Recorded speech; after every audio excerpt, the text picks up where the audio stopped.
Еліміздің қазба байлықтары алдағы 12-15 жылда таусылады, сарапшылардың айтуы бойынша. Соның ішіне келетін болсақ, мына Өскемен Алтай мыс кен орындары, Қостанайдың алюмин кен орындары, одан кейін Көкшетаудағы алтын, Жезқазғанның меді алдағы 12-15 жылда таусылады деп отыр. Сонымен бірге келетін болсақ, мұнай газ еліміздің 50% экономикасын алып отқан алдағы 40-50 жылда таусылады. Жалпы келетін болсақ, бұл мұнай газ ең алғашқы өндірілгендер 1899 жылы Атырау облысында кен орны болып ашылған.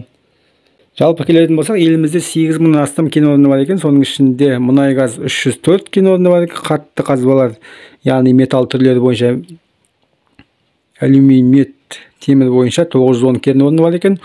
3000 кен орны бұл құрылыс тастары, цементке байланысты кірпіш. Одан кейін 4000 кен орны бұл жерасты сулары, минералды сулар. Яғни өзіміздің бұл өлкеде пайдаланып жүрген басқа да бұлақтар. Біз уран өндіру бойынша алдыңғы орындамыз. Енді уран бізде әлі 114 жылға жетеді екен. Одан кейін хром бар екен. Өзіміз білеміз, хром да шығады. Хромның өзі 100 жылға жетеді екен, 100 жылдан астам. Әзірге біздің байлықтарымыз осы. Біз дейміз, біз елміз, біз халықпыз. Адам өледі, адам туады. Халық өлмек емес дегендей, Бауыржан атамыздың әкесі. Еліміздің ең басты байлығы халық ғой енді. Сондықтан халқымыз аман болсын. Алла бізге саналы ұрпақтар нәсіп етсін. Давайте, рахмет.